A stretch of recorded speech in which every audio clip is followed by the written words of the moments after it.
हम जिसको समय दे रहे हैं वो हमको भी समय देगा। हम जिसका भजन कर रहे हैं वो हमें भजन के लायक बना देगा।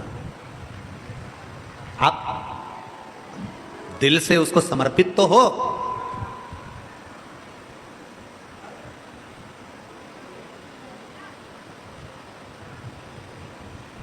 संसार में तुम्हारे जाने पर लोग स्टेटस पर, व्हाट्सएप पर मिस यू लिखने वाले ढेर मिलेंगे, ढेर। हमारा निवेदन है इस व्यासपीठ के माध्यम से, हापुड़ की इस पवित्र भूमि से, किसी के जाने पर मिस यू लिखने से अच्छा है उसके होने पर लिख दो विथ यू मैं तेरे साथ हूं। जब चले गया तो लिखा मिस यू। अब तुम्हें जब वो है, पृथ्वी पर है, जब संसार में है, तुम्हारे साथ में। मनुष्य के शरीर में बहुत सारे खोट होते हैं। ऐसा नहीं है कि मानव के शरीर में खोट नहीं हो। जो पृथ्वी पर जन्म लिया है, जो मृत्यु लोक में जन्म ले लिया है, उसके शरीर में बहुत खोट है। चाहे वो इंद्रियों से जुड़े हुए हों, चाहे वो लौकिक चीज़ों से जुड़े हुए हों। झूठ भी मनुष्य बोलता है, बेकार काम भी मनुष्य करता है, पाप कर्म भी मनुष्य करता है, और कई ऐसे कर्म हैं जो मानव करता है जो उसको नहीं करना चाहिए। पर शिव महापुराण की कथा कहती है कि मृत्यु लोक में अगर जन्म लिया है तो कर्म तो आपको करना है। ऐसा संसार में कोई नहीं जन्मा जिसने पाप ना किया। ऐसा संसार में कोई नहीं जन्मा जिसने गलत कृत्य नहीं किया। इंद्रियों के माध्यम से, शरीर के माध्यम से, या अपनी वाणी के माध्यम से, श्रवण शक्ति के माध्यम से, नेत्र दृष्टि के माध्यम से, या अन्य किसी न किसी कारणवश मनुष्य से पाप कर्म हो ही जाता होता है। पर शिव महापुराण की कथा कहती है, भगवान शंकर का चरित्र कहता है, शिव तत्व कहता है, शिव महापुराण की कथा कहती है कि शरीर से, इंद्रियों से अगर मान लो कोई पाप कर्म हो भी गया है, शरीर से, इंद्रियों से अगर कोई पाप हो भी गया, तो शिव महापुराण की कथा कहती है कि हमारे द्वारा एक लोटा जल जो देवादिदेव महादेव को समर्पित करा जाता है, हमारे किए गए पाप को भी वो समाप्त कर देता है।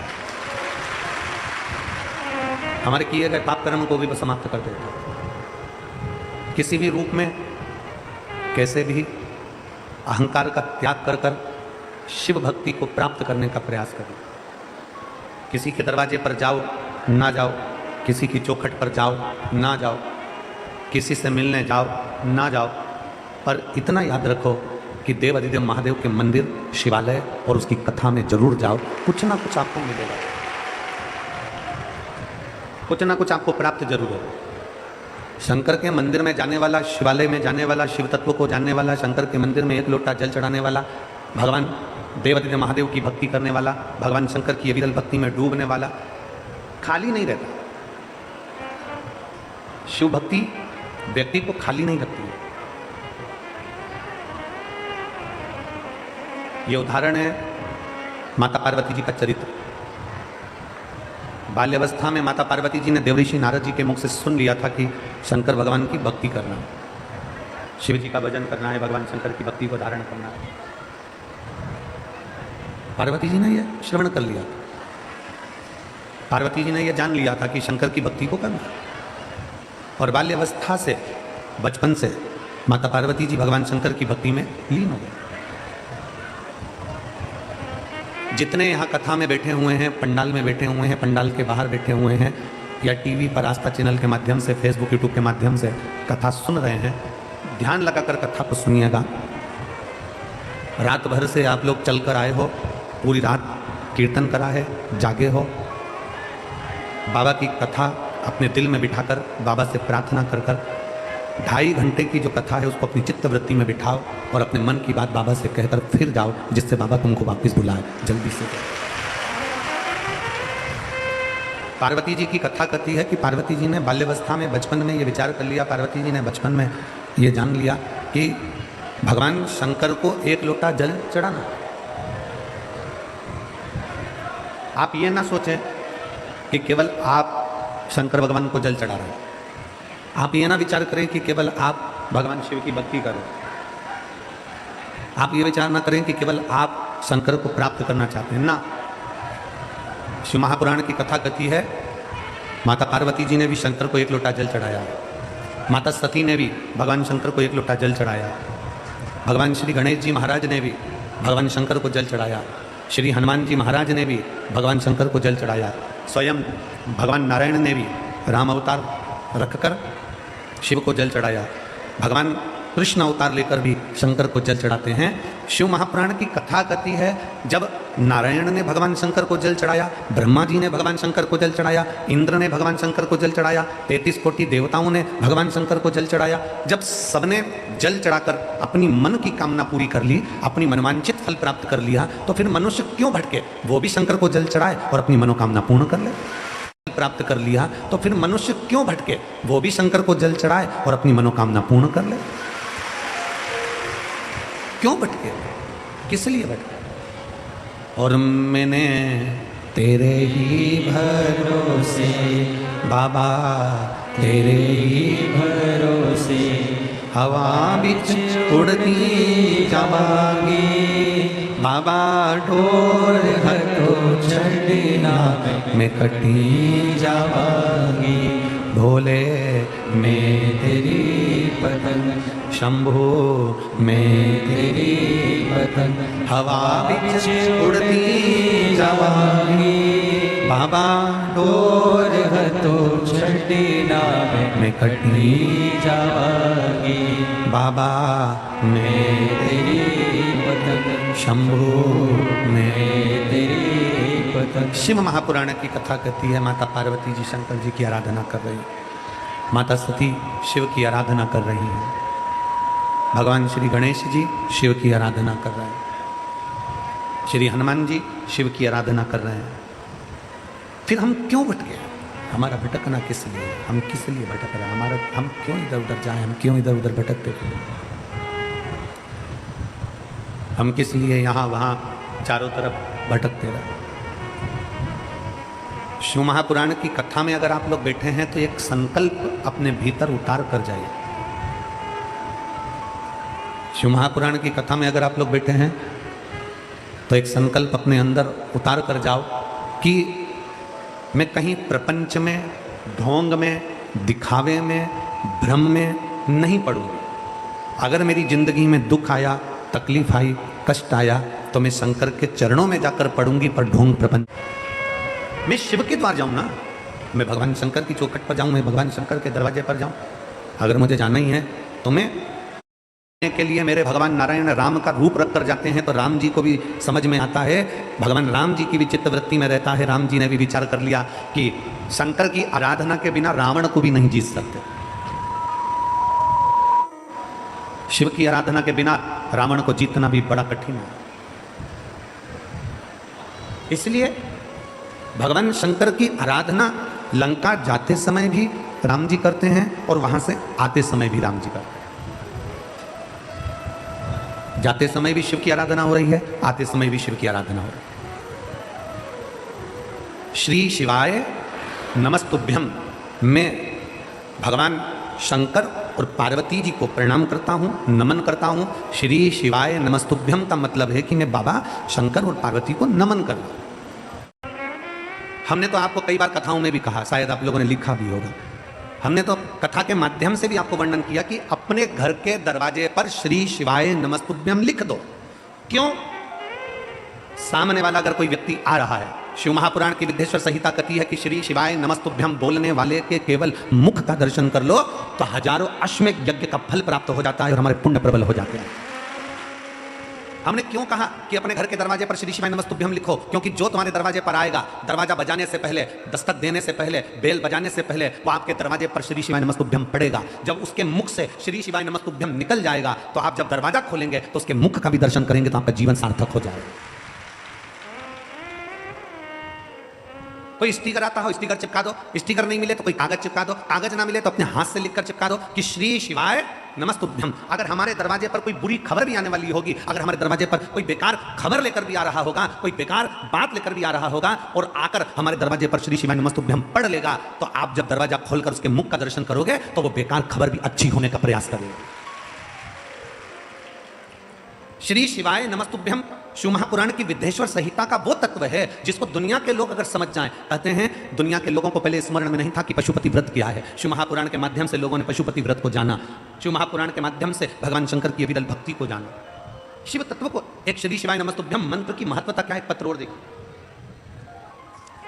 पत्र थोड़ा लंबा है, लगभग 4-5 पेज का है। हम इतना बड़ा तो उसको पढ़ेंगे नहीं, हम पढ़ चुके हैं, तो उसको थोड़े माध्यम में आपको समझाने का प्रयास करेंगे। मेरा नाम आशा है, मेरे पति का नाम अनंत लाल सोनी है।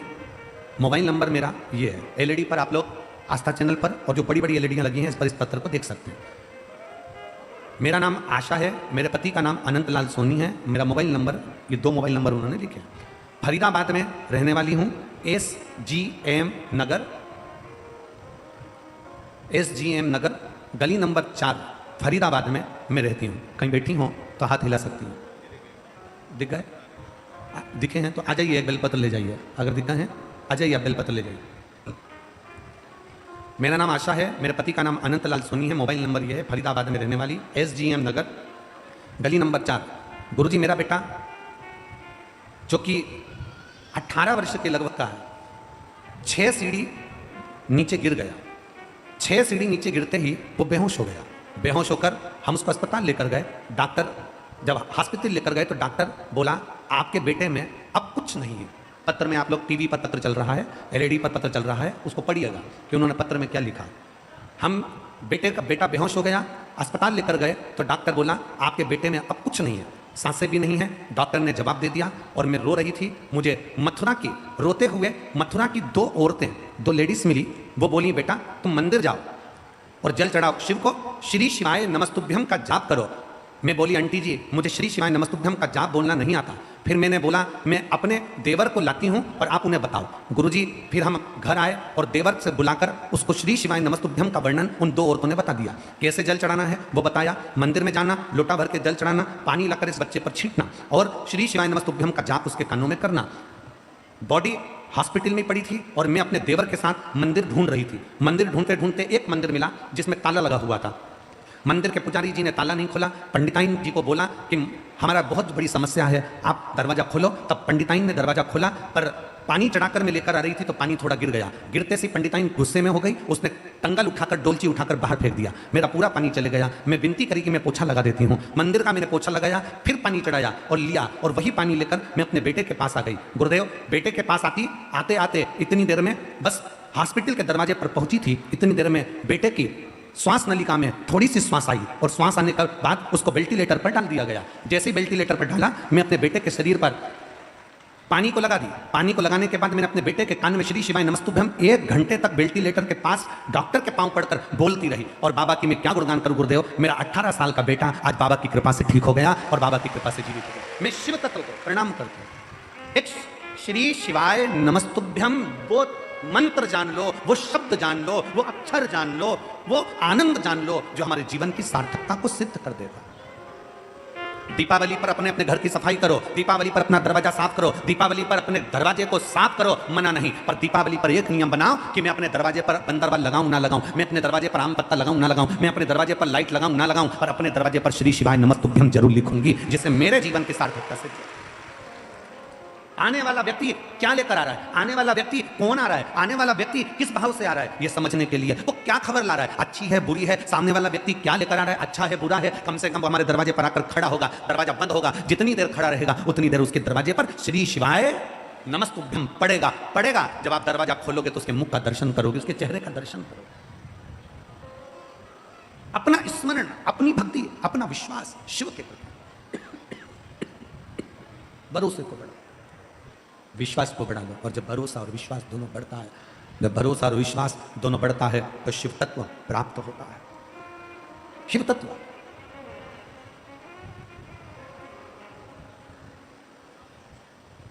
रावण पापी था, रावण दुराचारी था, रावण अधर्मी था, कल हमने कथा में कहा था पर रावण गद्दार नहीं था। कल कथा में कहा था। कई लोग हमसे कहते हैं गुरुजी हमने सुना है कि मंगलवार को ये नहीं करना चाहिए, कोई कहता है कि बुधवार को बाल नहीं कटवाना चाहिए, कोई कहता है गुरुवार को ये नहीं करना चाहिए, कोई कहता है शनिवार को ये नहीं करना चाहिए, कोई कहता है शुक्रवार को ये नहीं करना चाहिए, कोई के सोमवार को ये नहीं करना चाहिए। शिव महापुराण की कथा कहती है 7 वार मेरे शंकर के हैं। नक्षत्र शिव ने बनाया, काल शिव ने बनाया, पंचांग शिव ने बनाया, समय शिव ने बनाया, घड़ी शिव ने बनाया, इसलिए उसको महाकाल कहते हैं क्योंकि उसने काल बनाया, घड़ी बनाई, पल बनाया, नक्षत्र बनाया, सब कुछ उसने बनाया। रविवार उसका है, सोमवार उसका है, मंगलवार उसका है, बुधवार, गुरुवार, शुक्रवार, शनिवार, ये सब वार उसके हैं। शिव महापुराण की कथा कहती है, कोई कहता है कि हमें रविवार को ये नहीं करना, बुधवार को ये नहीं करना, सोमवार को ये नहीं करना, मंगलवार को ये नहीं करना। शिव महापुराण की कथा कहती है 7 वार तुम्हारी मर्जी पड़े वो करो, पर इतना याद रखो कि 7 दिन तुम्हारा मन पड़े वो करो, पर इतना याद रखो कि 7 दिन किसी के दिल को ठेस ना पहुंचे वो कभी ना करो। सब कुछ करो पर किसी का बुरा मत करो। तुम्हारा मन पड़े जो करो 7 दिन, पर किसी का बुरा मत करिए। क्यों? क्योंकि मान लो तुम 7 में एक दिन बाल नहीं कटाओगे तो क्या बहुत बड़े तपस्वी कहला जाओगे? मान लो एक दिन तुमने भोजन नहीं करा तो क्या तप साधना कहला जाएगी? नहीं। शिव महापुराण की कथा कहती है, कोई कहता है मैं प्याज नहीं खाता, कोई कहता है मैं लहसुन नहीं खाता, कोई कहता है मैं ये नहीं खाता, कोई कहता है मैं वो नहीं खाता। निवेदन है तुम कुछ खा रहे हो ना खा रहे हो उससे मतलब नहीं है, बस इतना याद रखो कि किसी का दिल मत दुखाओ और किसी का हराम का धन मत खा जाओ, बस इतना याद रखो। आप किसी का धन ना खाइए, आप किसी की प्रॉपर्टी ना खाइए, आप किसी का पैसा ना खाइए, आप किसी का वैभव ना खाइए। वो धन कैसे निकलता है, किस रूप में निकलता है, हम पहले भी कथा में कहे हैं। 2 भाई थे, 2 भाई सगे 2 भाई।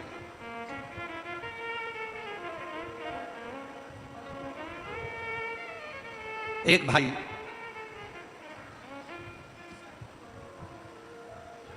कुंवारा था, एक की शादी हो गई थी, घर में पत्नी थी, छोटा भाई था। भाई को एक बीमारी लग गई और भाई को बीमारी लगी और बीमारी लगने के बाद भाई उसके ऊपर खर्चा करने लगा। खर्चा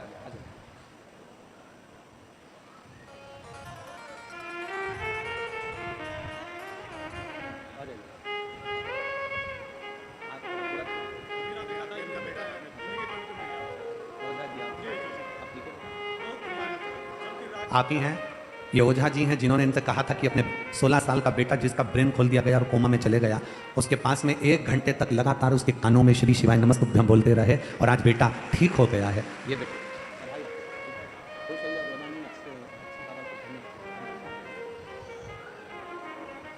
शिव तत्व वो घड़ी है। शिव भक्ति कर रही है। 2 भाई, छोटे भाई के शरीर में रोग हो गया। रोग होने के बाद छोटा भाई धीरे धीरे बीमार पड़ता डॉक्टरों को दिखाया, दवाइयां दिलाई, औषधि दिलाई, सब कुछ करा, सब कुछ करा। आखिरी में छोटा भाई ठीक नहीं हुआ। पैसे पे पैसा लग रहा था, धन पर धन लग रहा था। धर्मपत्नी ने अपने पति से कहा, सुनो तुम्हारे भाई पर लगभग लाखों रुपए खर्च हो गए, पर तुम्हारा भाई ठीक नहीं होता, तो मेरा निवेदन है डॉक्टर से मिल लो और डॉक्टर से मिलकर एक काम करो कि तुम्हारे भाई को धीरे धीरे कर कोई ऐसी दवाई दे दो जिससे तुम्हारा भाई, क्योंकि अब चल सकता नहीं, पड़ा रहता है, पलंग पर है, उसका जीवन बेकार हो गया, तो उससे तो उसके प्राण छूट जाए तो अच्छा, डॉक्टर से मिलो जाके। रो मत बेटा, जाओ, रो नहीं। अब तो बाबा के पास आए हो ना, तो रोना नहीं चाहिए, बाबा के पास होते हैं।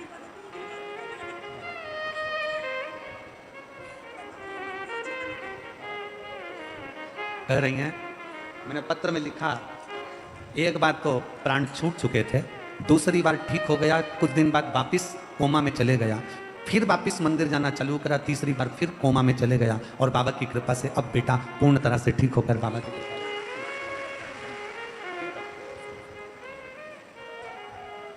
एक शिव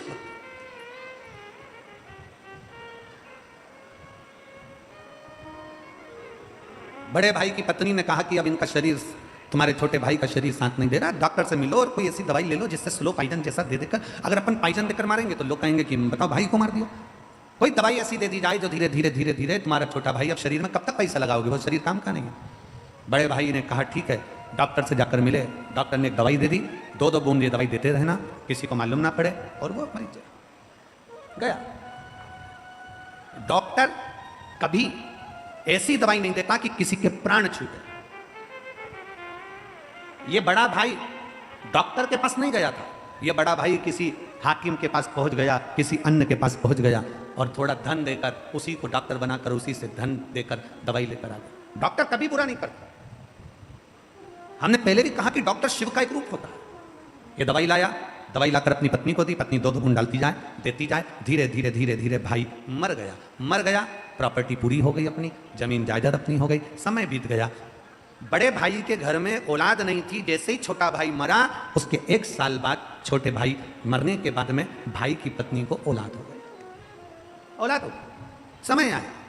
समय आने पर बच्चा बड़ा हुआ, बड़ा होकर बच्चा और बड़ा हुआ, बड़ा होने के बाद में फिर उस बच्चे का विवाह हुआ। विवाह होने के बाद उसकी भी पत्नी आ गई। पत्नी आने के बाद फिर उसकी तबीयत उस बच्चे की खराब हुई। बच्चे की तबीयत खराब हुई तो बाप को मालूम पड़ा कि असाध्य रोग हो गया है, जो रोग समाप्त नहीं हो रहा। बाप अपने उस बेटे के पास में बैठा था, बहू रो रही थी, मां रो रही थी और बेटे के पास रोता रोता रोता रोता आंख से आंसू ढाल रहा, आंख से आंसू निकल रहे। भगवान तूने क्या कर दिया, मेरे बेटे को कौन सा रोग दे दिया, मेरे बेटे को कितनी बड़ी तकलीफ दे दी, भगवान तूने क्या कर दिया। अंतिम क्षण था, रो रहा था, तड़प रहा था। पूरा घर बिक गया, जमीन बिक गई, जायदाद बिक गई। बेटे को सही कराने में सारी जमीन जायदाद बिक गई, पूरा धन चले गया। तब बाप रोते रोते बोला, बेटा न अब तो कुछ भी नहीं बचा, तेरी माँ के जेवर तक चले गए, सब कुछ चले गया, अब तेरी पत्नी के तन के जेवर भी चले गए, पर तू ठीक नहीं हो पा रहा। बेटा तुझे क्या हो गया, कौन क्या कर गया, समझ में नहीं आता। तब आखिरी में शिथिल सा बेटा पलंग से उठकर बोला, भैया मैंने अपने हिस्से की प्रॉपर्टी पूरी अपने ऊपर खर्च करवा ली। मैं तेरा भाई, जन्म लिया तेरे घर में, तुझसे ही खर्च करवा कर जा रहा। कर्म की गति बड़ी विचित्र है। इसलिए शिव महापुराण की कथा कहती है कि तुम 7 दिन में 7 बार में, बुधवार, गुरुवार, शुक्रवार, शनिवार, तुम्हारी मर्जी पड़े जो करो, पर इतना जरूर करो कि हम किसी का बुरा ना करें। मालूम पड़े कि तुम लोगों का बुरा करते रहो और फिर विचार करो कि बुधवार को मैं ये नहीं करूंगा, गुरुवार को मैं ये नहीं करूंगा, शनिवार को मैं ये नहीं करूंगा, आज मेरा शनिवार, आज मेरा गुरुवार। महाराज शिव महापुराण की कथा कहती है 7 वार मेरे शंकर के हैं, सारे दिन शंकर के हैं, हर घड़ी शंकर की है, हर पल शंकर का है, हर क्षण शंकर का है। बस निवेदन इतना है कि 7 वार में तुम्हारी मर्जी पड़े जो करो, पर इतना याद रखो कि किसी का बुरा मत करो, किसी के लिए अपशब्द मत कहो, किसी के लिए ताने मत दो, किसी को गाली मत। कर्म की गति का भोग हमें भोगना है, कोई दूसरा कर्म गति का भोग भोगता ही नहीं है।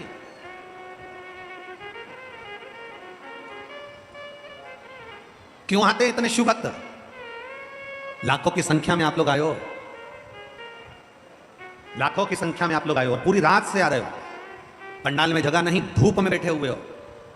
किसी के पास छाता है, किसी के पास नहीं है, पर तो आप अपनी दरी बिछाकर रात भर बाबा का कीर्तन कर कर, भोलेनाथ का नाम जप करते हुए पूरी रात से बैठे हो, एक जैसे इंतजार कर रहे हो। शिव पुराण चालू होगी, भगवान शंकर की कथा प्रारंभ होगी। क्या है शिव पुराण में?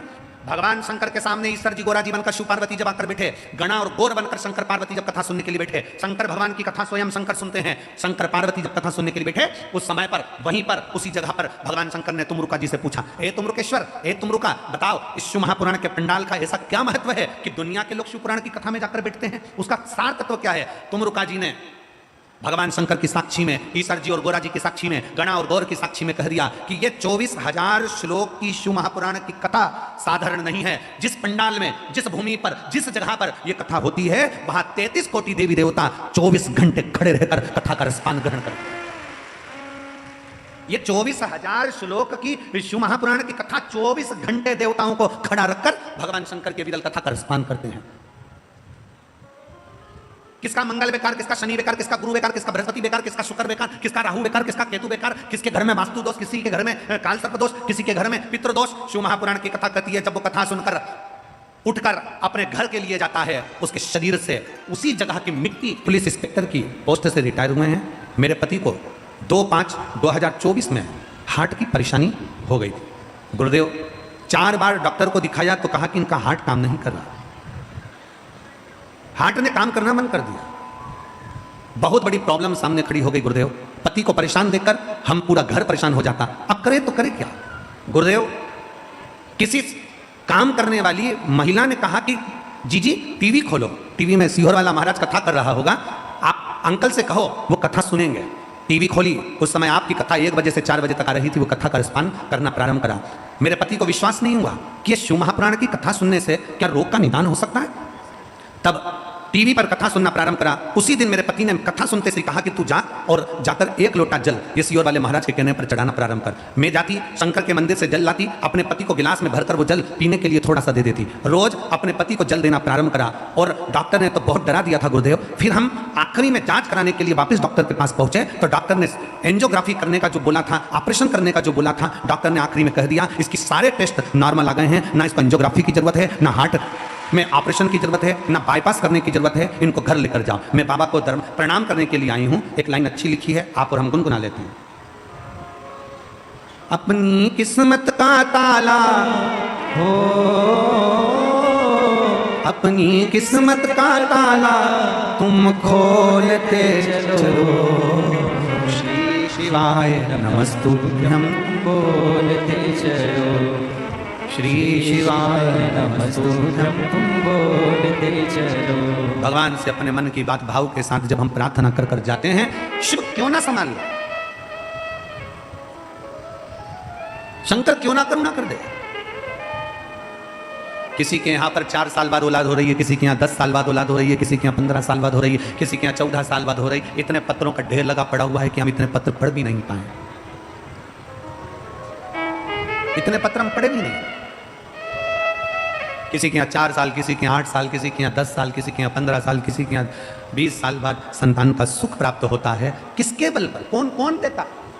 आपका विश्वास, आपका भरोसा, आपकी दृढ़ता।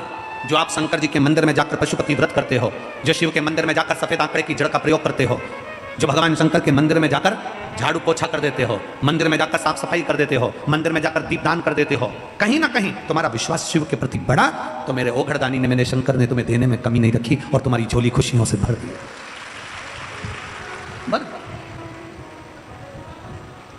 प्रतिदिन अच्छा सोचो, अच्छा विचारो, अच्छा करने का प्रयास करो। अच्छा सोचिए, अच्छा विचारिए और अच्छा करने का प्रयास करें। हमारा नियम है, हम हमारे भोले बाबा की सेवा करते हैं, हमारे ठाकुर जी की सेवा करते हैं, हमारे शंकर जी की सेवा करते हैं, शालिग्राम जी की सेवा करते हैं, लड्डू गोपाल जी की सेवा करते हैं, कल्लू जी की। तो हमारा नियम है, हम रोज प्रतिदिन इस व्यासपीठ पर आते हैं, तब व्यासपीठ से जाते हैं, तब रोज झोली पसार कर, आपने देखा भी होगा कि हम झोली पसार कर प्रणाम करते हुए एक ही चीज करते हैं, मेरे बाबा किसी स्त्री की, किसी महिला की गोद खाली मत रखना और किसी पुरुष की जेब खाली मत रखना। बस इतना ध्यान रखो मेरे बाबा, इतनी कृपा करना, इतनी दया करना, इतनी करुणा करना कि किसी स्त्री की, किसी महिला की गोद खाली ना रहे, किसी महिला की गोद खाली ना रहे। इतनी कृपा करना, इतनी दया करना, और किसी पुरुष की जेब खाली ना रहे। ये करुणा करिए आप। जिस महिला की गोद खाली रहती है उसको जगत में सुनना बहुत पड़ता है। बताओ, बांझ है, संतान नहीं है, औलाद नहीं है, 8 साल हो गए, 10 साल हो गए, 15 साल हो गए, लोग अपशब्द पर अपशब्द कहते हैं। पुरुष से नहीं कहते, स्त्री को ज्यादा टॉर्चर करते हैं, महिला को ज्यादा टॉर्चर करते हैं, महिला से ज्यादा करते हैं। इसकी संतान नहीं, इसकी संतान नहीं, इसकी संतान नहीं, उसको सुनना पड़ता है। और जिस महिला की गोद खाली है उसको जगत के ताने सुनना पड़ता है। और जिस पुरुष की जेब खाली है, जिसके पास धन नहीं होता ना, जिस पुरुष की जेब में पैसा नहीं होता ना, उसके घर में उसका इज्जत नहीं होता। जिस पुरुष की जेब में पैसा नहीं होता ना, परिवार वाले भी सम्मान नहीं देते। सगे 4 भाई हैं, 3 भाई अगर काम पे लगे हैं, पैसा है, और एक भाई के पास पैसा नहीं है ना, तो उसको कोई पूछेगा भी नहीं कि शादी यहाँ करें कि नहीं करें, लड़के की शादी है या जमीन जायदाद का फैसला है या कोई दूसरा फैसला है, उससे नहीं पूछा जाता, क्योंकि उसके पास कुछ है ही नहीं, तो क्या पूछेंगे उससे। जिस पुरुष की जेब खाली रहती है, अगर दोस्तों के साथ बैठा है तो भी हंसी उड़ाई जाती है, रिश्तेदारों में जाता है तो हंसी उड़ाई जाती है, ससुराल जाता है तो हंसी उड़ाई जाती है, संबंधियों के जाता है तो हंसी उड़ाई जाती है। इसलिए मेरे भोले बाबा, किसी स्त्री की, किसी नारी की गोद खाली ना रहे और किसी पुरुष की जेब खाली ना रहे, ये जिंदगी का एक सुख है। पर आप जब जाएं, जब मौका मिले और कुबेरेश्वर धाम की पवित्र भूमि पर, भगवान शंकर की पवित्र भूमि पर जब जाएं, भगवान शिव की चौखट पर जब जाएं, साउंड वालों की भी आदत होती है, अच्छा साउंड चलता रहेगा तो उसमें उंगली कर देते हैं कि गड़बड़ कर दूंगा।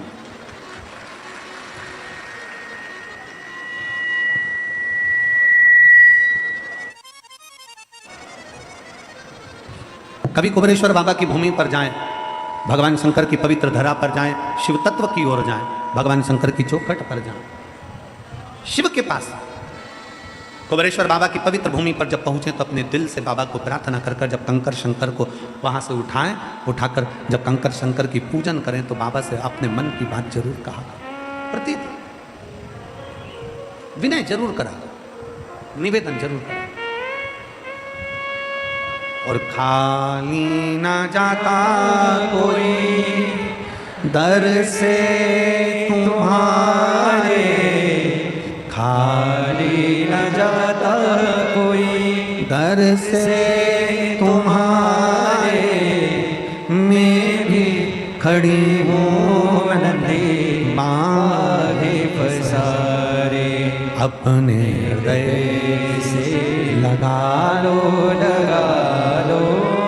गिरा जा रहा हूँ, उठा लो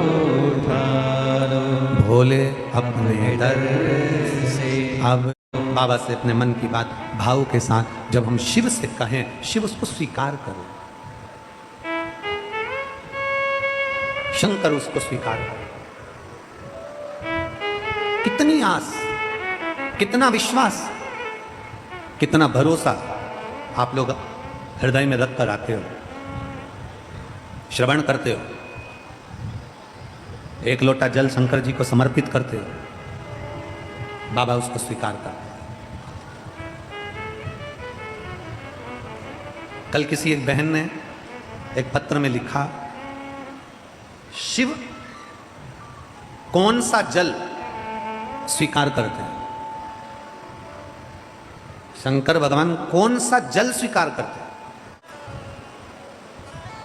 एक लाइन पहले आप लोग भजन में गुनगुनाते थे, भगत के बस में है भगवान, भगत के वश में है भगवान, भगत बिना ये कुछ भी नहीं है, भगत बिना ये कुछ भी नहीं है, और भगत है की जान भगत के वश में है भगवान। फिर आगे उसमें कहा, भाव बिना ये कुछ भी नहीं है, भाव बिना ये कुछ भी नहीं है, और भाव से रीझे शाम भगत के वश में है भगवान, भगत के वश में है भगवान। भगवान को केवल तुम्हारा भाव चाहिए, भगवान को तुम्हारी निर्मल भक्ति चाहिए, भगवान को तुम्हारा विश्वास चाहिए, भगवान को तुम्हारा नूतन हृदय चाहिए, शुद्ध भाव चाहिए। भगवान बिना भाव के कभी रीझता नहीं।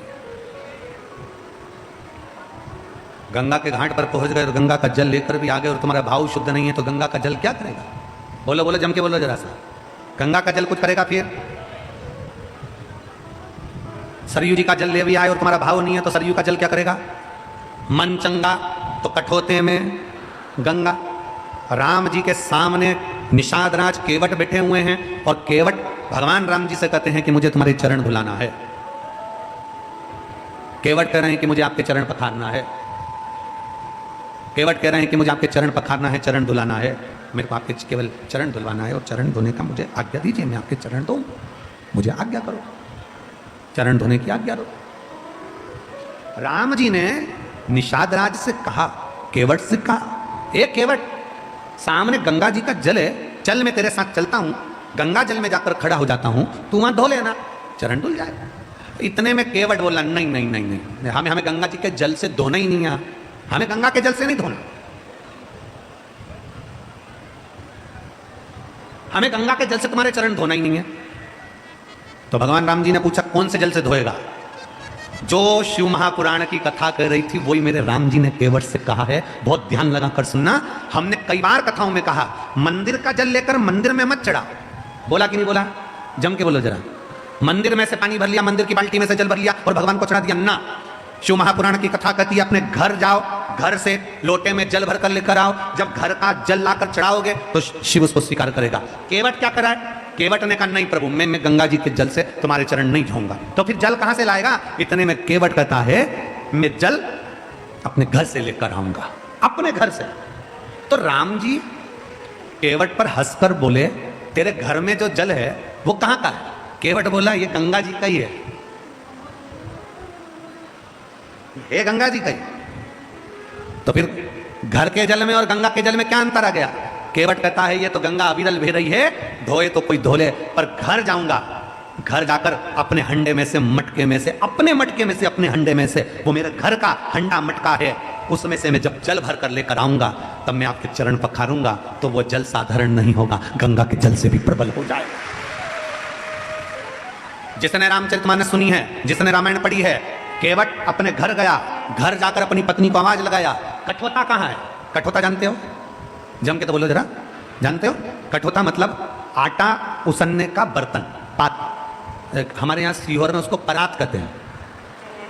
अब तुम्हारे उत्तर प्रदेश में क्या कहते हैं हमको नहीं, परात कहते हैं, उसी को कठोता कहते थे। उस पहले काय के परात चलती थी, अभी तो स्टील की, तांबे की, पीतल की परात चलती है, पहले चलती थी लकड़ी की और पत्थर की परात। केवट गया घर, घर जाकर केवट ने आवाज लगाई,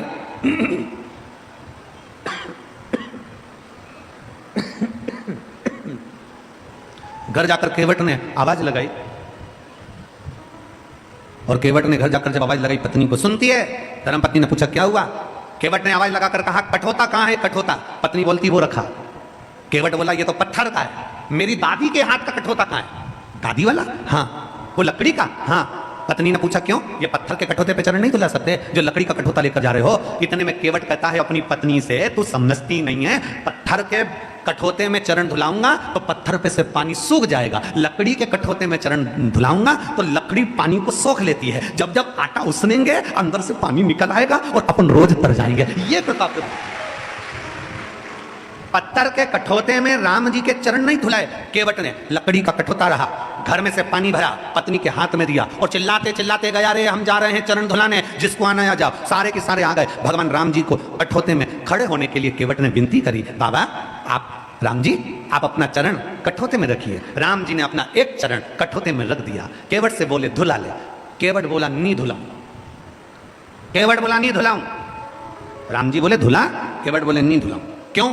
केवट बोला हमारी अम्मा कहती थी किसी का एक चरण छुओ या प्रणाम करो या किसी का एक चरण धो तो लड़की होती है, और दोनों चरण प्रणाम करो तो लड़का होता है। ओ प्रभु हम आपके दोनों चरण पखारेंगे, दोनों चरण को प्रणाम करेंगे। राम जी से कहा तुम दोनों पांव बर्तन में रखो। अब बर्तन था छोटा और राम जी के चरण मोटा। अब बर्तन में रखें तो रखें कैसे? इन्होंने लक्ष्मण को देखा, सीता को देखा। सीता जी बोली अब तो रखना तो पड़ेगा, रखो। राम जी बोले गिर पड़ेंगे। लक्ष्मण जी बोले आप चिंता मत करो, हम शेषनाग जब पृथ्वी को संभाल सकते तो तुम्हें भी संभाल लेंगे, तुम गिरोगे, तुम तो रखो, पांव रखो अंदर, तुम रखो तुम्हारा पांव अंदर। और भगवान राम ने दोनों पांव रख दिए, दोनों पांव, और रखने के बाद इधर से लक्ष्मण जी पकड़े, इधर से सीता जी पकड़ी। इतने में केवट बोला नहीं, टच नहीं चलेगा, हम कीपैड वाले हैं, टच स्क्रीन से काम ही नहीं होगा, आप तो इनको छोड़ो। राम जी अकेले खड़े, और केवट ने अपनी पत्नी को घर से जो जल भर कर लाया था, घर के जल का महत्व क्या है ये रामचरितमानस भी कहती है। केवट जो घर से जल लाया था वो अपनी पत्नी को दे दिया, और पत्नी से कहा तू जल चढ़ा, मैं हाथ से मलता हूं। और पत्नी ने जल चढ़ाना प्रारंभ करा और केवट हाथ से मले मले तो राम जी का बर्तन केवट मलते मलते हिला दे। जैसे हिलाए तो राम जी के गिराएगा। केवट बोले नहीं गिरोगे, मेरे को पकड़ लो। राम जी बोले अभी लक्ष्मण को पकड़ रहा था तो मना करा, सीता को पकड़ रहा था तो मना करा, और अब क्या कह रहा है मुझे पकड़ लो। इतने में राम जी के पत्र को, बर्तन को फिर हिलाया, उस कठोते को जैसे हिलाया तो राम जी गिरते गिरते बचे। इतने में लक्ष्मण जी बोले भैया पकड़ लो। इतने में केवट का कंधा पकड़ा, कंधा पकड़ा तो केवट बोला कंधा पकड़ोगे तो और गिर जाओगे, सिर पकड़ो सिर।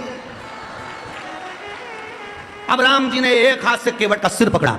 केवट भी पक्का भगत था, उसने सोच लिया था ये नारायण है, एक हाथ तो किसी पे भी रख देंगे, दोनों धरवाना है, दोनों धरवाना। और केवट ने चाल चली, चरण धुलाते धुलाते अपनी बार पर हाथ को पूरा ही मोड़ दिया। जो कठोते को मोड़ा इतने में राम जी ने दोनों हाथ सिर पर रख दिए। केवट के सिर पर हाथ थे, देवता पुष्पों की वृष्टि कर दी है। अरे धन्य है, रे धन्य है। इतने में पत्नी ने पूछा ये दोनों हाथ तुम्हारे सिर पर कैसे आ गए? केवट ने कहा अगर गंगा जी के जल से धुलाता तो एक ही हाथ आता, घर से जल भर कर लाया इसलिए दोनों हाथ सिर पर आए। ये दोनों हाथ सिर पर। आप लोग अपने अपने घर से जल ले जाती हो मंदिर? जम के बोलो जरा, मंदिर का जल तो नहीं लेती हो? अगर मंदिर का जल ले होगी तो 1 रुपया जमा करना दान पेटी में, क्योंकि पंडित जी ने पानी भर के रखा, मोटर चली, लाइट का सबका मिला के 1 रुपया दान पेटी में डालो, तब मंदिर का पानी लो। उससे अच्छा अपन अपने घर से लेकर जाएंगे। जैसे केवट घर से भर कर लाया, मन चंगा तो कठोते में।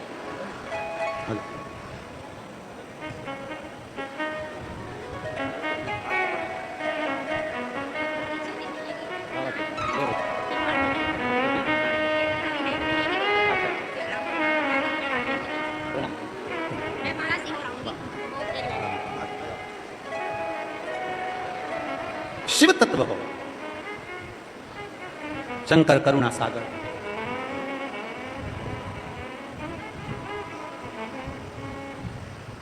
और जब शिव के लिए लोग कहते हैं कौन सा जल श्रेष्ठ है महाराज, एक महिला ने पत्र में लिखा था कल, गंगा का, यमुना का, सरयू का, कावेरी का, नर्मदा का, बावड़ी का, तालाब का, समुद्र का, कुंड का, सरोवर का, हेकंब का, कौन सा जल श्रेष्ठ है? कौन सा जल श्रेष्ठ है? जम के बोलो जरा। भाव का जल जो तुम हृदय से चढ़ा दो, तुम्हारे दिल से। जिस दिन तुम्हारा मन प्रसन्न होकर तुम भाव से अपने घर का जल भरकर जब बाबा के यहाँ चले जाओ, बाबा उस जल को स्वीकार कर लेता है और जैसे ही तुम चढ़ाते हो जल वैसे ही बदल देता है वो तुम्हारा कल। ये शिव की रीत है, ये शिव की रीत।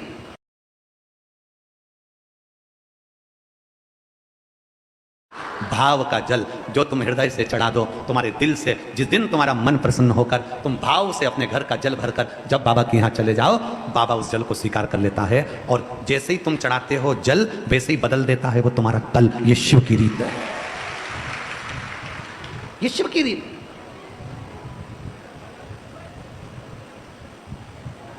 शंकर खाली नहीं छोड़ता।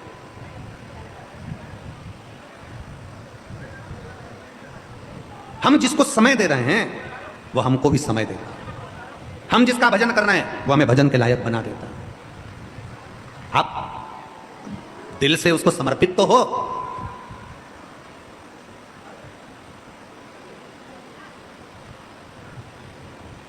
संसार में तुम्हारे जाने पर लोग स्टेटस पर, व्हाट्सएप पर मिस यू लिखने वाले ढेर मिलेंगे, ढेर। हमारा निवेदन है इस व्यासपीठ के माध्यम से, हापुड़ की इस पवित्र भूमि से, किसी के जाने पर मिस यू लिखने से अच्छा है उसके होने पर लिख दो विथ यू, मैं तेरे साथ हूं। जब चले गया तो लिखा मिस यू। अब तुम्हें जब वो है, पृथ्वी पर है, जब संसार में है, तुम्हारे साथ में है, तुम्हारे पास में है, तो लिखो विथ यू, मैं तेरे साथ हूं हर पल, हर घड़ी, हर क्षण। और मेरा भोले बाबा मृत्यु लोक का देवता है। ब्रह्मा ब्रह्म लोक में रहते हैं, भगवान विष्णु वैकुंठ लोक में रहते हैं, इंद्र इंद्र लोक में रहते हैं, गरुण वरुण अपने अपने लोक में रहते हैं, पितर पितर लोक में रहते हैं, देवता अपने लोक में रहते हैं। मेरा शंकर भगवान इसी मृत्यु लोक में रहता है, इसी पृथ्वी पर रहता है, इसलिए वो मिस यू नहीं विथ यू है, वो तुम्हारे साथ में है। मेरा भोलेनाथ, मेरा शंकर, मेरा शंभू, मेरा त्रिकालदर्शी, मेरा कैलाशी विनाशी, मेरा शिव तुम्हारे साथ कदम से कदम मिलाकर चल रहा होगा, कदम से। शिव महापुराण की कथा कहती है, भगवान शंकर का चरित्र कहता है, एक लोटा जल जब निषादराज लेकर आते हैं, केवट लेकर आते हैं, वो जल शिव जी को समर्पित कर, राम जी के चरणों में समर्पित करते हैं। उस एक लोटे जल का इतना महत्व हो जाता है क्योंकि वो घर से लाया गया। फिर निवेदन है, घर का भोजन, घर का भजन, ये दोनों साधारण नहीं है, ये दोनों साधारण नहीं है। घर का भोजन और घर का भजन दोनों साधारण। अपने घर में जो मिले, अपने घर में जो प्राप्त हो जाए, 2 रोटी हो, 2.5 रोटी हो, 1 रोटी हो, 3 रोटी हो, 4 रोटी हो, जो अपने घर का मिल जाए वो होना चाहिए। और अपने घर का भजन, अपने घर के अंदर रहकर, अपने घर में जितना भगवान की भक्ति कर सकते हो, अपने घर में रहकर जितना भगवान का भजन कर सकते हो उतना भजन।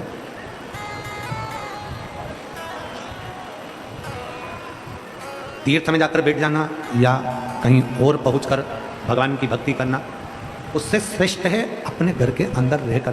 तेज ज़्यादा है या कुछ प्रॉब्लम हो रहा है? क्लियर आवाज़ ही नहीं आ रही है। इतना तेज तो स्पीकर भी नहीं खुला है कि बार बार सीटी मारे, बेस हो रहा है या उसमें गड़बड़ हो रहा है कुछ ना कुछ।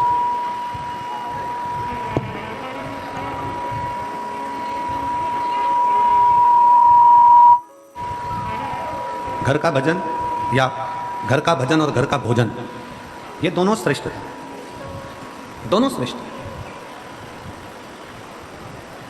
भजन भी हमारे घर का और भोजन भी हमारे घर का।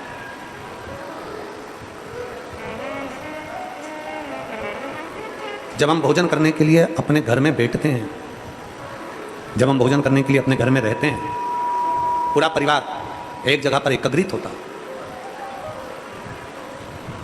पूरे परिवार के साथ मिलकर जब हम भोजन ग्रहण करते हैं, एकाग्रित होकर जब हम भोजन करते हैं, तो अपने मन में जो होता है, अपने भीतर की जो बातें होती हैं, हम सामने प्रकट करते हैं। अपने भीतर की बात सामने प्रकट कर रहे हैं। घर में रहकर जब हम भजन कर रहे होते हैं, घर में रहकर जब भगवान की भक्ति कर रहे होते हैं, घर में रहकर जब हम अविरल भक्ति को धारण कर रहे होते हैं, घर में रहकर जब हम भगवान की भक्ति में डूबे हुए होते हैं, तब हमें कहीं जाने की जरूरत नहीं पड़ती। सारे तीर्थ, सारे धाम, सारी नदियां, सारे तीर्थ जब जिस जगह पर बैठकर हम भगवान का भजन कर रहे होते हैं, उस जगह पर आकर विराजमान हो जाते हैं। उस जगह पर आपको कहीं नहीं जाना। हमने पहले भी कथा में कहा, फिर कहते हैं, संत बनना सरल है, साधु बनना सरल है, तपस्वी बनना सरल है, तीर्थ पर जाकर बैठ जाना सरल है, सन्यासी बन जाना सरल है, अपना घर छोड़ देना सरल है, किसी गंगा यमुना के तट पर जाकर बैठ जाना सरल है, मठ मंदिर आदि का निर्माण स्मरण। पर अपने शिव महापुराण की कथा कहती है कि तीर्थ, कहीं किसी मठ में जाकर बैठ गए, मंदिर में जाकर बैठ गए, कहीं तीर्थ में जाकर बैठ गए, कहीं जाकर बैठ गए, ये तुम घर छोड़कर जहां जाकर बैठ जाओगे, ये सब सरल है। पर दुनिया का सबसे बड़ा कठिन काम है अपने गृहस्थाश्रम में रहना, घर में रहकर भगवान का भजन करना। यह कठिन,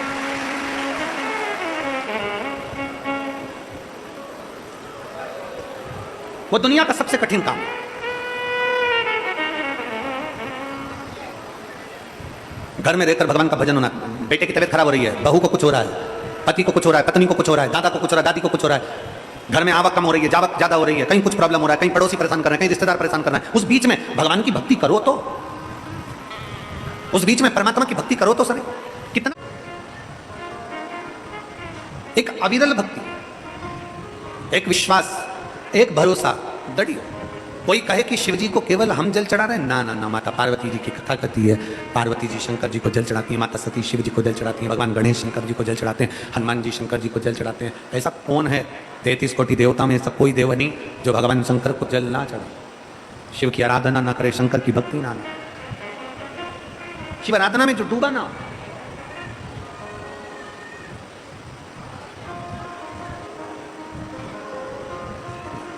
शिव तत्व में जो डूबा ना, शंकर की विरल भक्ति में जो डूबा, कितना देता है वो, कितना प्रदान करता है वो। शिव महापुराण की कथा कहती है,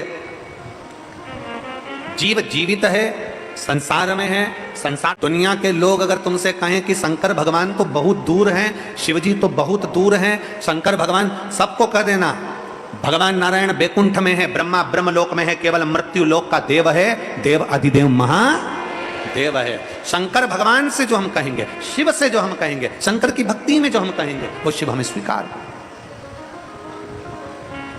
शिव स्वीकार। दो चीजें घर की करिए, एक भोजन और दूसरा जम के बोलो जरा भजन। दोनों घर में, भोजन भी घर का और भजन भी घर का, दोनों को घर का बनाओ। और जितना हो सकता है भोजन घर का बनाकर जो प्रेम से 2 रोटी, 2.5 रोटी, 1 रोटी, आधी रोटी, चावल दाल जो तुम खा सकते हो वो घर का पाओ, घर का।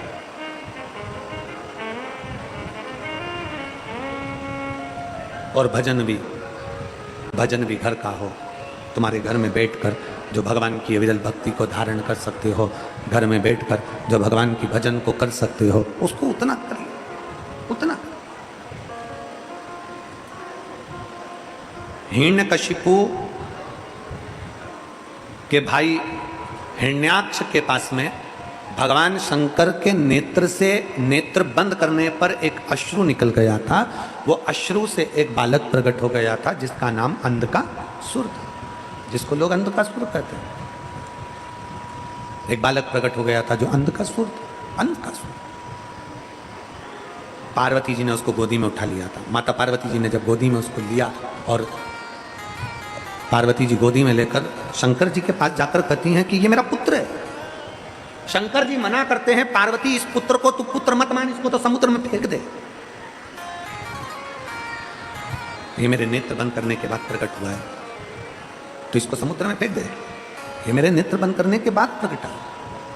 पार्वती जी कहती नहीं नहीं, इसको तो मैंने अपना मान लिया है, इसको तो मैंने अपना जान लिया, इसको तो मैं पुत्र भाव में देख लिया। शंकर भगवान कहते हैं पार्वती जी नेत्र बंद करने के बाद प्रकट हुआ है, ये श्रेष्ठ नहीं है। और शिव महापुराण की कथा भी यही कह रही है कि किसी के जाने के बाद मिस यू कहने से अच्छा है विथ यू कहिए, मैं आपके साथ हूं। कभी कभी एकांत में बैठकर भगवान शंकर के पास में, कभी एकांत में बैठकर शिवालय में एकांतेश्वर महादेव, एकांतेश्वर महादेव मतलब कोई एकांत में पेड़ के नीचे, ओटले पर, खेत में, खलियान में, कहीं पर भी शंकर जी का ओट लाओ, उस पर शिवलिंग बैठाओ, वहां पर एकांत में गाड़ी से जा रहे हो, 4 व्हीलर से जा रहे हो, 2 व्हीलर से जा रहे हो, और एकदम कोई शंकर का शिवलिंग तुम्हें एकांत में दिख जाए, खाली एकदम, तो वहीं पर 5 मिनट बैठो और बैठते से बाबा को अपने दिल की बात कहो, ए शंभु, ए त्रिकालदर्शी, ए कैलाशी, ए अविनाशी, मैं तेरा हूं।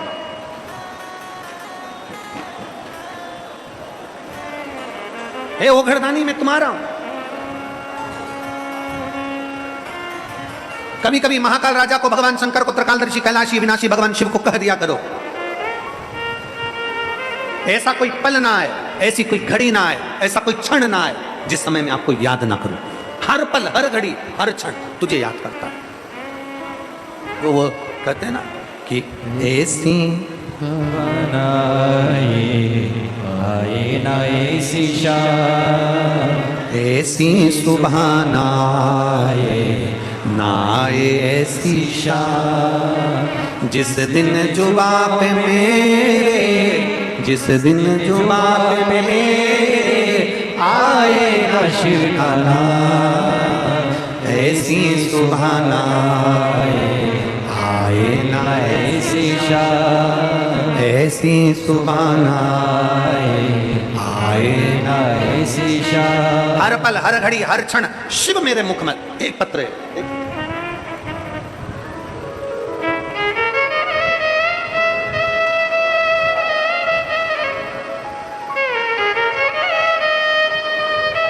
मैं प्रियंका शर्मा, पत्नी अमित शर्मा,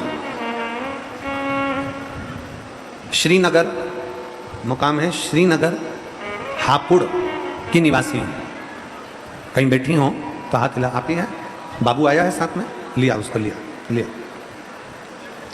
मैं प्रियंका शर्मा, पत्नी अमित शर्मा, श्रीनगर हापुड़ की निवासी हूँ गुरुजी। मेरी शादी को 10 साल हो गए थे। जहाँ जाती थी शादी के बाद 2-3 साल निकलने के बाद में लोग टोकने लगे थे, संतान का सुख नहीं है, संतान नहीं, संतान नहीं। हमने डॉक्टर को दिखाना प्रारंभ करा। 5 साल तक हमने डॉक्टर का पूरा इलाज करवाया पर संतान का सुख नहीं आया। AIMS से भी हमने, दिल्ली के हॉस्पिटल से भी इलाज करवाया, तब संतान का सुख नहीं आया। बहुत परेशान हो गए। हमारे बीच में माननीय सांसद महोदय, अभी राम जी की ही कथा चल रही थी और हमारे सांसद महोदय श्री अरुण गोविंद जी पधारेंगे। एक बार जोरदार ताली बजाकर स्वागत करें, जिन्होंने जो रामचरितमानस पूरे हृदय में बैठी है लोगों के दिल में, ऐसी पवित्र रामचरितमानस में राम जी का किरदार निभाने वाले श्री अरुण गोविंद जी, एक बार जोरदार ताली बजाएं। कैसे हैं?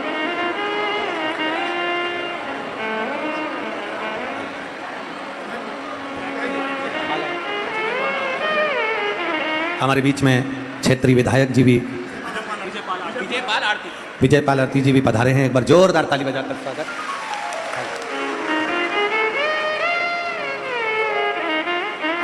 एक बार जोरदार ताली बजाकर माननीय सांसद जी का, माननीय विधायक जी का जोरदार ताली बजाकर स्वागत, वंदन, अभिनंदन, जो इस पवित्र शिव महापुराण की कथा में पधारे। मैं 2 शब्द मैं माननीय सांसद महोदय जी से निवेदन करूंगा, माननीय अरुण गोविंद जी से, सांसद जी से निवेदन करूंगा कि 2 शब्द वो अपने अवश्य कहें। आप लोग बैठ जाइए, बैठ जाओ। 2 शब्द में माननीय अरुण गोविंद जी से, सांसद जी से कहूंगा कि अपने 2 शब्द वो अवश्य कहें। जय श्री राम, जय जय श्री राम। महाराज जी के चरणों में मेरा सादर नमन। मेरा बहुत सौभाग्य है कि आज आपके चरण स्पर्श करने का मुझे अवसर मिला, आपका आशीर्वाद पाने का सौभाग्य प्राप्त हुआ।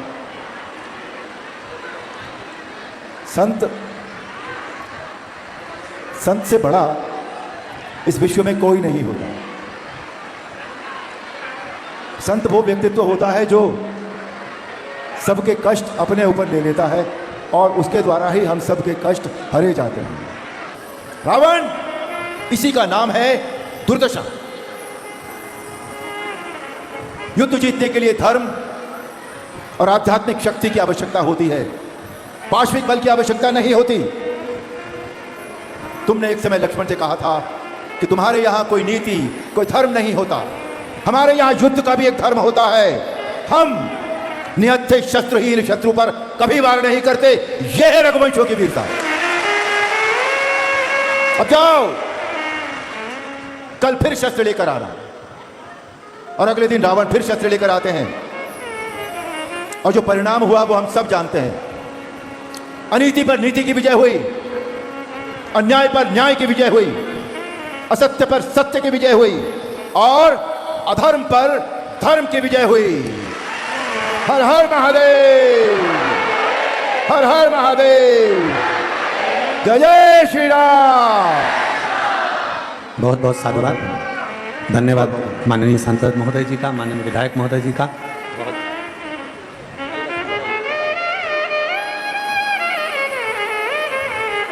शंभु शिव तत्व कह रहा है।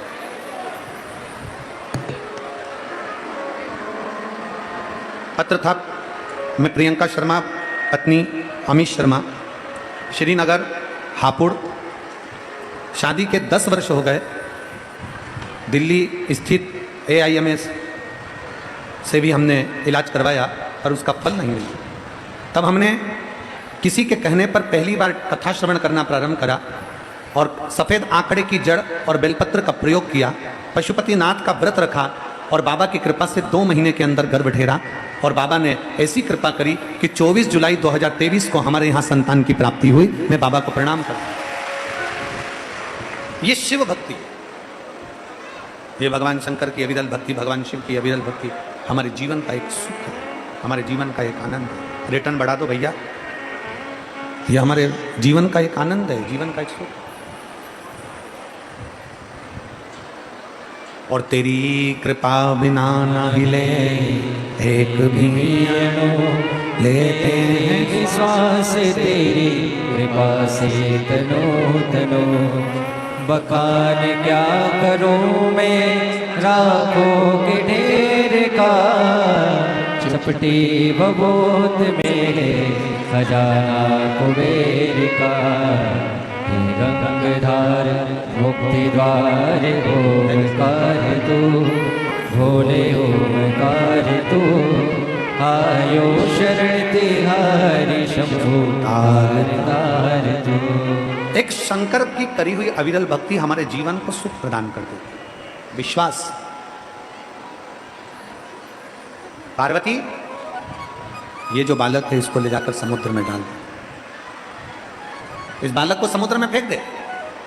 पार्वती जी कहती हैं, प्रभु इसको तो मैंने अपना पुत्र माना है, अपनी संतान मानी है, मैं इसको समुद्र में कैसे डाल सकती हूँ, कैसे फेंक सकती हूँ?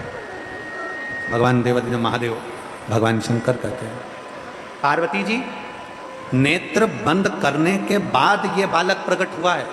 शिव महापुराण की कथा अभी कह रही थी कि जब तक संसार में हो, परिवार में हो, कुटुंब में हो, रिश्ते नाते में हो, अपने परिवार के साथ जुड़कर चल रहे हो, तो ऐसा प्रयास करो कि मैं सबका भला कर सकूं।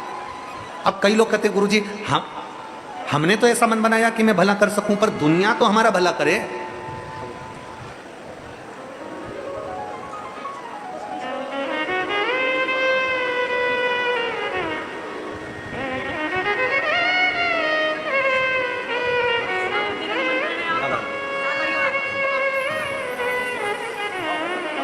कई लोग कहते हैं गुरुजी हम भला कर रहे हैं, कई लोग कहते हैं गुरुजी हम भला करने में लगे हुए हैं, पर दुनिया हमारा बुरा कर रही है, दुनिया हमारा भला नहीं कर रही। शिव महापुराण की कथा कहती है, आप अपने कर्म को संवारने का प्रारंभ करिए, आप अच्छा करने का प्रारंभ करिए।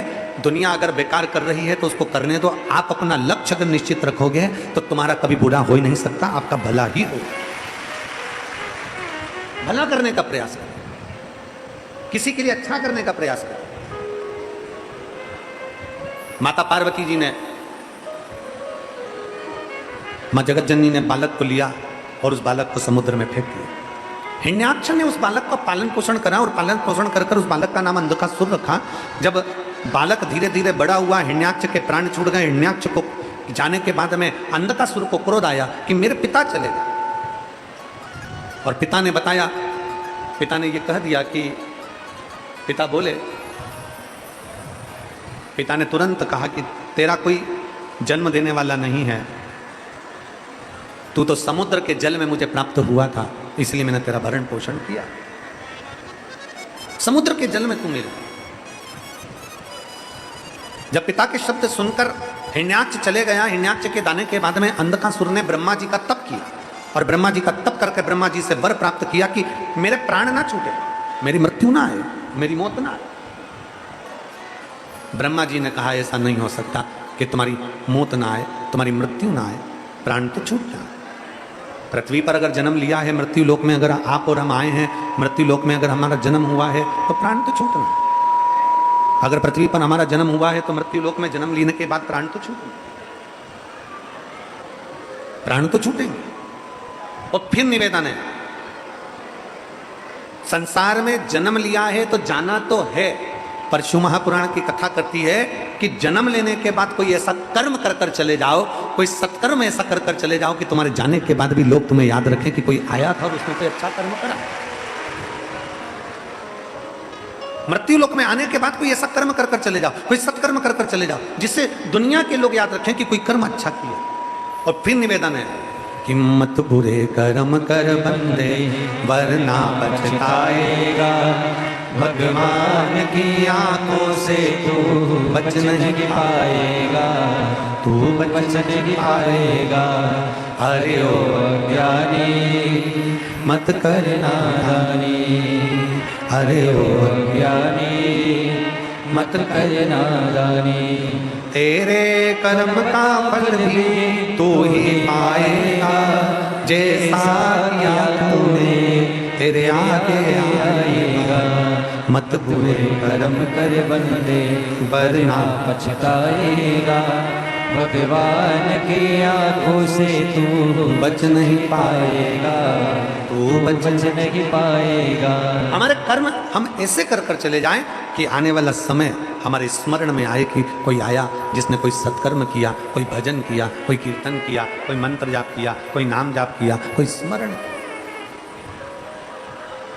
अच्छा कर्म करिए। अच्छा, अंधकासुर ने वर मांगा कि मैं मरूं ना, ब्रह्मा जी ने कहा मरना तो पड़ेगा, प्राण तो छूटेंगे, प्राण जाएंगे भी, प्राण जाएंगे तो मुझे वर दो। ब्रह्मा जी, जिस दिन मैं अपनी माता को गलत दृष्टि से देखूं उस दिन मेरे प्राण छूटे। शिव महापुराण की कथा कहती है, कल भी कथा में कहा था, परसों भी कथा में कहा था कि पर स्त्री और पर धन हमारे जीवन को बर्बाद कर देते हैं। जिस दिन मैं अपनी माता को गलत दृष्टि से, क्योंकि अंधकासुर को यह मालूम था कि हिरण्याक्ष ने कहा है कि तेरी कोई माता नहीं है, तू जन्म ही नहीं लिया माता के गर्भ से। पर माता पार्वती जी ने तो इसको पुत्र के रूप में माना था, माता पार्वती जी ने इसको गोदी में पुत्र स्वरूप में लिया था। इसको नहीं मालूम कि माता पार्वती ने मुझे पुत्र स्वरूप में लिया। जिस दिन मैं अपनी माता को गलत दृष्टि से देखूं उस दिन मेरे प्राण छूटे। और आया समय जब अंधकासुर बड़ा हुआ, समय की अवस्था में राज सिंहासन पर बैठ गया, चारों तरफ उसने आक्रमण कर अपनी सत्ता को स्थापित कर लिया। तब अपने दूतों से कहा मुझे विवाह करना हो, जो बहुत सुंदर स्त्री हो, बहुत सुंदर नारी हो, उसको देख कर श्रेष्ठ स्त्री, श्रेष्ठ नारी से मुझे विवाह करना। तभी दूतों ने कहा जो श्रेष्ठ नारी थी, बड़ी सुंदर स्त्री थी, वो तो शंकर भगवान के साथ ब्याह गई, माता पार्वती जी। अंधकासुर ने विचार करा तो पार्वती जी अगर शंकर जी के साथ ब्याही तो शंकर जी तो शमशान के निवासी हैं, भस्म रपेटने वाला, जटाजूड़ बांधने वाला, उसके साथ पार्वती जी नहीं रह सकती, मेरे साथ रहेंगी। अंधकासुर चले गया और माता पार्वती को लेने के लिए जैसे ही गया, पार्वती जी की सुंदरता जैसे ही देखकर माता पार्वती को लाने का प्रयास करा।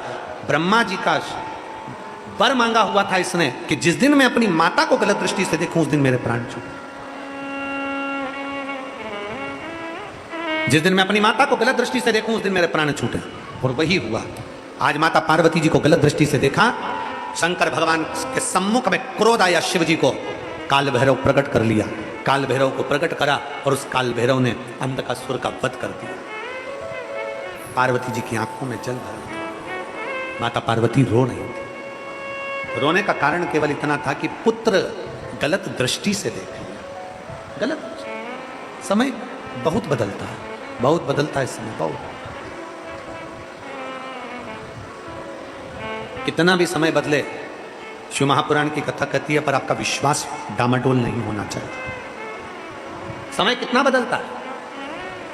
यहां पर बुजुर्ग माताएं बैठी हुई हैं, यहां मेरे भाई बैठे हुए हैं, यहाँ मेरी जीजियां बैठी हैं, यहाँ मेरे जीजा बैठे हैं, आप सब यहाँ पर बैठे हुए हो। मैं नवयुवक बच्चों से नहीं कहूँगा, छोटे छोटे बच्चों से, ये तो आज की पीढ़ी है। हम बात कर रहे हैं, जो मेरी माताएं यहाँ बैठी हुई हैं, मेरी जीजियाँ बैठी, मेरे जीजा बैठे हैं, ईमानदारी से बोलना। जब आप छोटे थे, जब हम छोटे थे, आप छोटे थे, उस समय पर जब हमारी और आपकी उम्र कार्टून देखने की थी, हमारी टीवी का रिमोट हमारे पापा के हाथ में होता था। कार्टून नहीं देख पाते थे, न्यूज देखना पड़ती थी। बोलो सही है कि गलत? कार्टून देखते थे? जम के बोलो जरा। नहीं। कार्टून क्यों नहीं देख पाते थे? क्योंकि जिस समय पर कार्टून देखने की हमारी उम्र थी, उस समय पर हमारी टीवी का रिमोट हमारे पापा के हाथ में था। पापा के, और हमें क्या देखना पड़ता था? जो पिताजी को अच्छा लगे, न्यूज अच्छी लगे तो न्यूज देखो, उनको कोई गाना अच्छा लग रहा है तो गाना देखो, उनको जो अच्छा लग रहा है पिताजी को न्यूज देखना पड़ता था। हमारी कार्टून की उम्र में हम न्यूज देखा करते थे। और आज का जमाना वो बदला, आज का जमाना वो बदल गया कि आज बूढ़े से बूढ़े व्यक्ति को भी अपने बच्चों के साथ बैठकर कार्टून देखना पड़ता है। क्योंकि हमारे समय में, आपके समय में रिमोट पिताजी के हाथ में होता था। आज के समय में बच्चे इतने एजुकेटेड हो गए, बहुएं इतनी एजुकेटेड हो गई, बेटे इतने एजुकेटेड हो गए कि बच्चों के हाथ में अगर रिमोट है और दादी दादा अगर रिमोट ले लें तो बहू और बच्चों के पिताजी और माताजी सबका मुंह फूल जाता है, भगोने जैसा मुंह हो जाता है। मम्मी दिन भर कथा सुनती रहती हो, मम्मी दिन भर टीवी देखती रहती हो, पापा दिन भर वो सियोर वाला महाराज को देखते रहते हो, पापा दिन भर कथा सुनते रहते हो। रिमोट दे दो ना बच्चों के हाथ में, थोड़ी देर तो कार्टून देखेंगे, स्कूल से अभी तो आए, थोड़ी देर तो कार्टून देखेंगे। पहले का समय था, पिता के हाथ में रिमोट होता था, हमारी कार्टून की उम्र थी, हमें भी न्यूज देखना पड़ती थी। एक आज का समय है, छोटे छोटे बच्चों के हाथ में रिमोट पूरे घर का है, और बूढ़े से बूढ़े व्यक्ति को चुप रहना पड़ता है, और छोटे से छोटे बच्चे का भी कहना मानना पड़ता है। छोटे से छोटे बच्चे का भी कहना बूढ़े से बूढ़े व्यक्ति को मानना पड़ता है। मम्मी बच्चा इतनी देर से रो रहा है, तुमसे कह रहा है, तुम सुन नहीं सकती। दादी दादी कहकर बोल रहा है, तुम सुन नहीं सकती। दादा दादा कहकर बोल रहा है, तुम सुन नहीं सकते। घर बड़ा होता चले गया, पर जो बुजुर्ग होते चले गए थे, घर के अनुसार, जो घर के जैसी नींव जैसे बढ़ते चले गए थे, जिनकी उम्र होती चली गई थी, घर बड़ा होता चला गया, पर लोगों की, घर के बुजुर्गों की सम्मान इज्जत कम करते चले गया, कम करते चले गया। शिव महापुराण की कथा कहती है, घर जितना बड़ा होता चले जाए, घर के बुजुर्ग की इज्जत भी उतनी बढ़ते चले जाना चाहिए। घर के बड़ों की इज्जत उतनी बढ़ती चली जाना चाहिए। ताऊ है, ताई है, काका है, काकी है, बुआ है, फूफा है, मामा है, मामी है, मौसा मौसी, परिवार, माता पिता, इनकी इज्जत बढ़ना चाहिए। छोटे छोटे बच्चों से निवेदन है कि वो अपने माता पिता का आदर करना प्रारंभ करें, सम्मान करना प्राप्त होता है। इसीलिए शिव कथा कहती है कि ऐसी सुभाना आए ना ऐसी शाम। आज कथा का विराम दिवस है। हम तो चाहते हैं कि 2 बार आप लोग स्तुति कर सकें, जिससे बाबा से प्रार्थना कर सकें, इसलिए छोटा सा भजन गाकर स्तुति की ओर आगे बढ़ेंगे।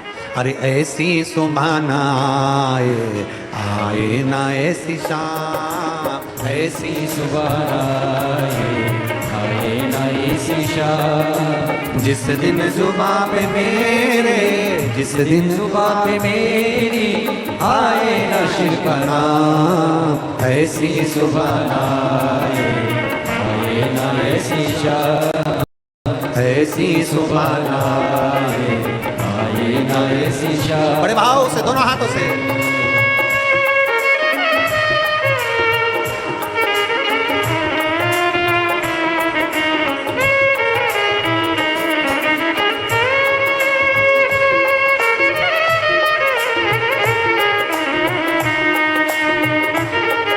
शंभो।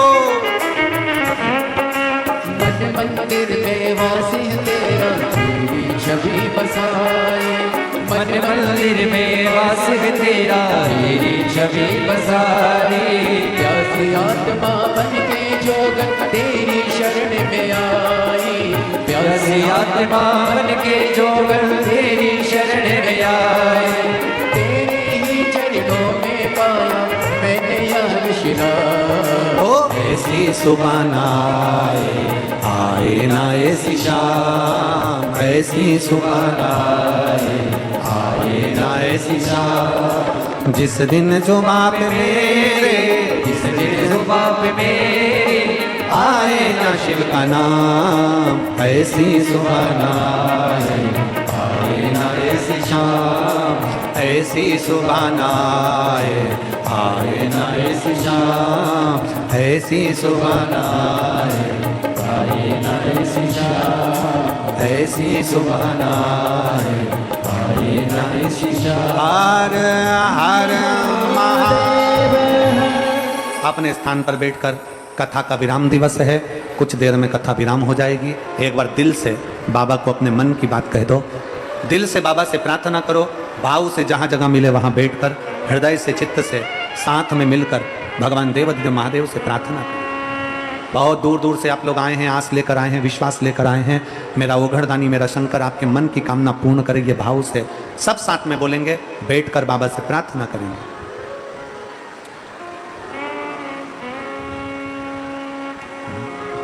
श्री शिवा नमस्तुभ्यं, श्री शिवा नमस्तुभ्यं, श्री शिवा नमस्तुभ्यं, श्री शिवा नमस्तुभ्यं, श्री शिवा नमस्तुभ्यं। भोला सब दुख काटो हमारा, ओ भोला सब दुख काटो हमारा। शिव शंकर जपो तेरी माला, भोले बाबा जपो तेरी माला। भोला सब दुख काटो हमारा, ओ भोला सब दुख काटो हमारा। वेश है मगर मंगलकारी, वेश है मगर मंगलकारी। शमशान निवासी हमारा, शमशान निवासी हमारा। ओ भोला सब दुख काटो हमारा, ओ भोला सब दुख काटो हमारा। भगवान देवाधिदेव महादेव भगवान शिव की कथा कर रही है। 12 ज्योतिर्लिंग का स्मरण कराया, सोमनाथ जी को वर्णन किया है। चंद्रदेव को काया का रोग हुआ, काया के रोग से शिव जी ने मुक्त करा, सोमेश्वर नाम पड़ा। सदानंद कार्तिकेय जी के कहने पर श्रीशैलम में भगवान मल्लिकार्जुन के रूप में विराजमान हुए। दूषण नाम के राक्षस का संहार करा महाकाल बनकर, विंध्य पर्वत का उद्धार करा ओमकार बनकर, नर नारायण के दर्शन दिए केदारनाथ बनकर, भीम का संहार करा भीमाशंकर बनकर, मनु शत्रुपा का कल्याण करा विश्वनाथ बनकर, गौतम बाबा को गौ हत्या से मुक्त करा त्र्यंबकेश्वर बनकर, रावण के हाथों से शिवलिंग को स्पर्श कराकर भूमि पर विराजमान करा वैद्यनाथ बनकर,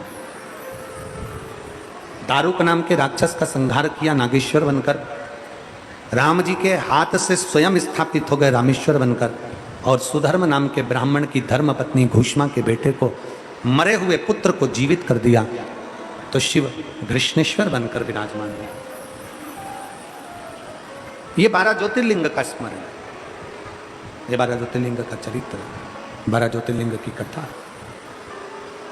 चंचुला देवी का पति बिंदु जो कि प्रेत योनि में पड़ा हुआ था, उस योनि से मुक्त हुआ। चंचुला देवी हाथ जोड़ी तो अखंड सौभाग्य की, अखंड सौभाग्य। अपने क्षेत्र में, अपने प्रदेश में, अपने क्षेत्र में शिव महापुराण की कथा जब हो, जहां हो, जैसी हो, 5 दिन, 7 दिन, जितना दिन सुनने को मिल जाए, 2 दिन, 1 दिन, जितनी मिले उसको अपने भीतर उतारने का प्रयास करें, भीतर उतार। चंचुला देवी अखंड सौभाग्य धारण करती हैं, बिंदु के प्रेत योनि से मुक्त हो जाते हैं।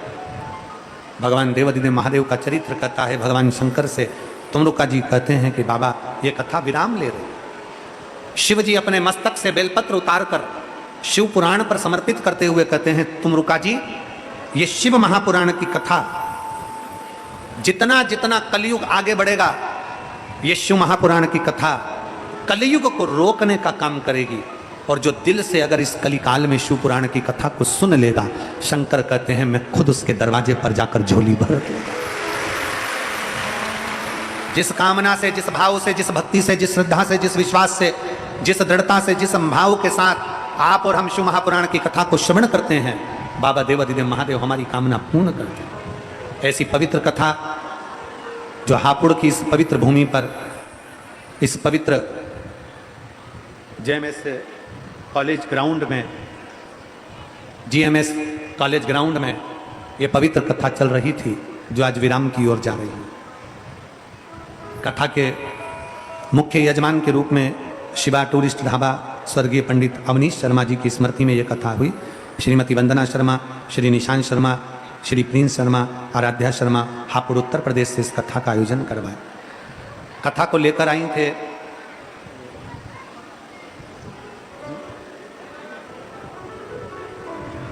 कथा को लेकर आने वाले थे रितु जी चौधरी और हरवेंद्र मलिक। ये कथा को लेकर आए थे, पर इस कथा को संभालने का और इस कथा को पूर्ण तरह से विराम की ओर निर्विघ्न लेकर जाने का कार्य पूरी पुलिस प्रशासन, collector, SP, SSP, commissioner, IG, DIG, आमदार, खासदार, विधायकों, सांसदों, मंत्रिमंडल हो, जो भी हो, जिन्होंने इस कथा को प्रत्यक्ष अप्रत्यक्ष रूप से सहयोग किया।